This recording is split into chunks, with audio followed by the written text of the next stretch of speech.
ஐரோப்பாவிற்கும் ஆசியாவுக்கும் இடையில் அமைந்துள்ள காஸ்பியன் ஏரி உலகில் மிகப்பெரிய ஏரியாகும். இவ்வேரி உப்பு நீரை கொண்டிருப்பதாலும் பரவி விரிந்த எல்லையற்று காட்சியளிப்பதாலும் பழங்காலத்தில் இவ்வேரிக்கு அருகில் வாழ்ந்த மக்கள் இதனை ஒரு பெருங்கடலாகவே கருதினார்கள். கடல் மட்டத்தில் ஏறத்தாழ 27 மீட்டர் கீழே உள்ள இவ்வேரி 3,72,000 சதுர கிலோமீட்டர் பரப்பளவையும் 78,200 கன கிலோமீட்டர் கொள்ளளவையும் உலகில் 40 தொடக்கம் 44 விழுக்காடு ஏரிகளின் நீர்ப்பரப்பையும் கொண்டிருக்கின்றது. இதன் எல்லைகளாக Russia, Iran, Turkmenistan, Azerbaijan, Kazakhstan ஆகிய நாடுகள் அமைந்துள்ளன. இந்த ஏரியில் ஏறத்தாழ 120 ஆறுகள் பாய்ந்தாலும் இதன் வடபகுதியில் நுழைகின்ற ஐரோப்பாவின் மிக நீளமான வோல்கா ஆறு மிக பெரிய ஆறாகவும் இரண்டாவது செழிப்பான ஊரல் ஆறும் இவ்வேரியிலிருந்தே பாய்கின்றன.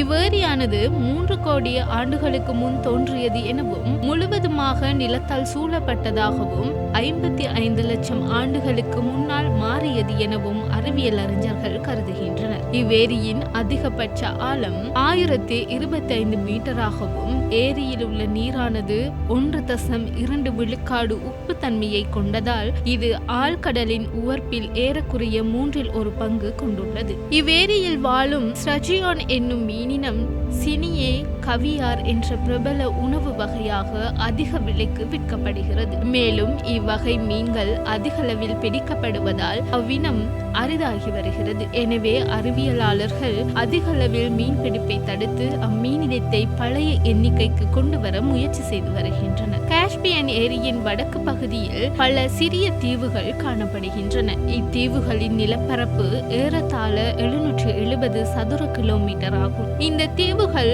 ஆழமான பகுதிகளில் இல்லை. அதில் ஒர்குஜாடா என்பதே மிகப்பெரிய தீவாகும்.